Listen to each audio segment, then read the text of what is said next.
I can't play. He wakes up, she said. He can't play. He thinks I'm growing up. Well, ladies and gentlemen, I actually have a personal favorite of mine, a special treat. So give some respect. The founder, creator, and brilliance behind Xiu Xiu, we have Emperor Jamie Stewart on the line. Now, thank you for joining us. You've been up to so much. You have the world tour coming up. You had Always released this year, and even the re-release of the Air Force, the 2006 album. You must be insanely busy. That's probably that's fair. Yeah. Well, but, how are the plans for the world tour going?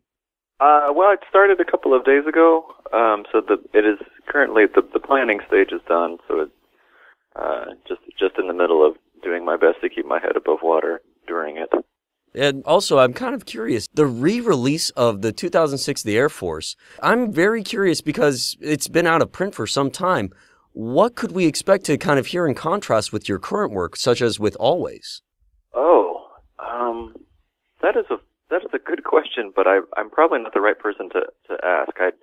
Once we finish a record, I tend to not listen to it and then start working on the next thing. So I think if I had both records in front of me, I could probably look at the track listing and see. But I don't know that I could really answer that with anything other than kind of vague generalities. I mean, there has been, that the Air Force came out in 2006 and Always came out in 2012, so that's a fair amount of time in between. So I hope there are some differences. I imagine that there would be. I'm looking forward to it. I mean, it will also be interesting considering, correct me if I'm wrong, but on the Air Force, you were working with Deerhoof's drummer, Greg Sonnier. And recently, he worked with him on Always, too. Yeah. Oh, really? Yeah. Oh, wow. And recently you worked with them on a split, right? With Deerhoof and Xiu Xiu did a split that came out in the end of 2011. I guess you guys have been working together in music then for, wow, a long time. Yeah, the Air Force was the first record of ours that he did, and then he's done the subsequent 4 records also.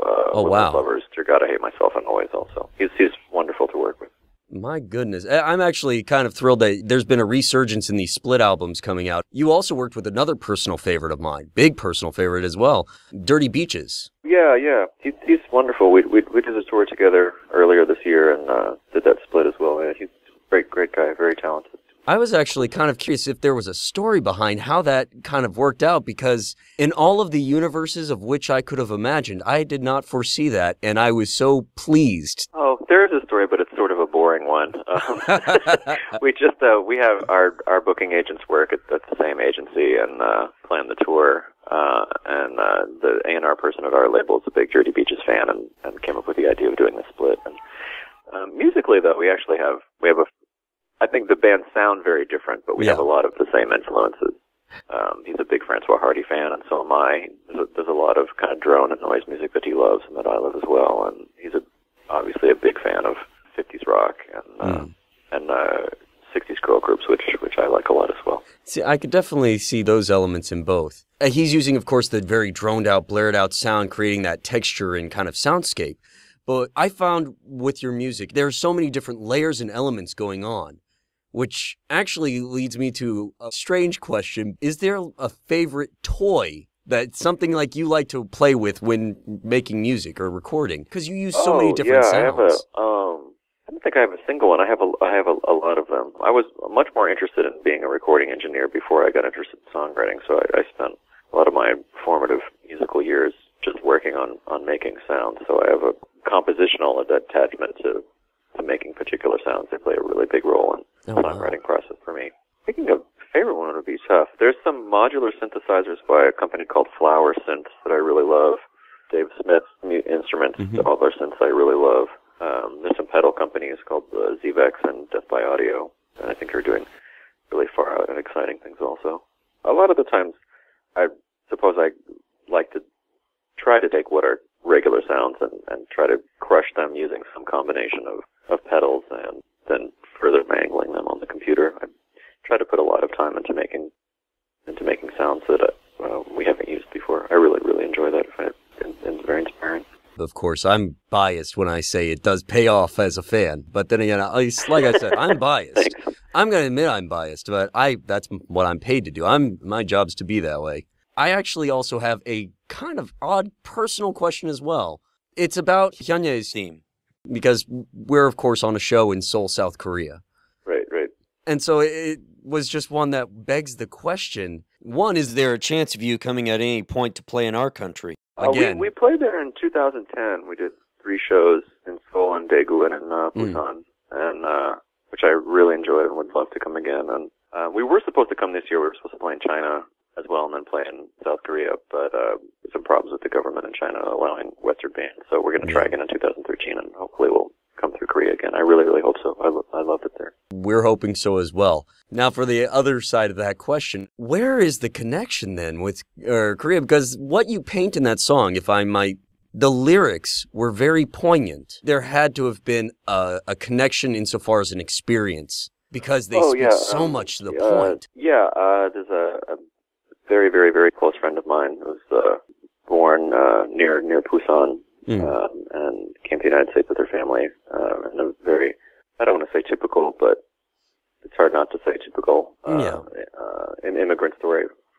Moving to California, her parents were making tremendous sacrifices for her in order to be able to go to law school, which she felt very, very conflicted about, and under a tremendous amount of pressure to do the right thing for her parents and to do the right thing for herself. And the song is about her struggle of trying to be respect her family and do what is right for them, and trying to be true to herself as well. Very difficult time for her. Well, I want to also say thank you on behalf of a number of my Korean friends. They found that the song actually spoke to them in their position as well, trying to stay in that role to their family and their parents and be respectful for the sacrifices as well. That's actually a common theme here. That's why. It's as a white American, it's something that I can never really understand. It's just something that I'm noticing as an observer, or having my friend explain to me. But well, you certainly did it justice, and that's why I said it's a personal note. But I wanted, on behalf of a number of friends of mine, to actually say thank you. Oh, that means a lot to me. I really appreciate that. One last one, actually. I know that you're busy right now, and my producer, Timmy D, actually wanted to make sure I asked, do you ever feel like there is actually a mismatch between your music and lyrics insofar as like a juxtaposition sound? Like the tone between the music and actual lyrics sometimes feels almost surprisingly juxtaposed. Is that something that you're going for kind of just throughout your music, or is it something that just kind of occurs?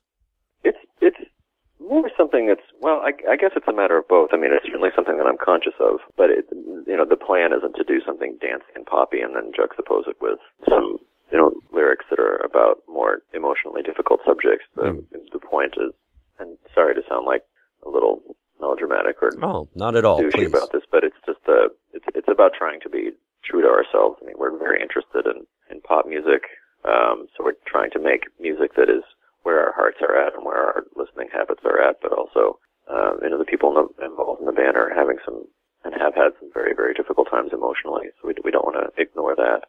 The music that we find some solace in, ranges from incredibly obscure and dissonant experimental music to, top 40 essentially. So the musical end, that's the music that is close to our hearts. We're attempting to represent that and, to emulate people that have meant a lot to us.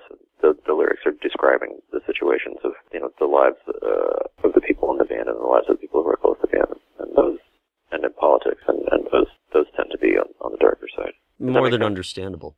I got to thank you again. You've come on the show and being so forward and open with us. That actually is not often the case that an artist is so willing to speak in such a personal way. So thank you very much. I really appreciate your time. Thanks for calling. We would love to hear from you again at some point. So if ever you have anything new coming up, please let us know. We are, of course, at your service. That's very sweet of you. Thank you very, very much. All right, you have yourself a wonderful day, sir.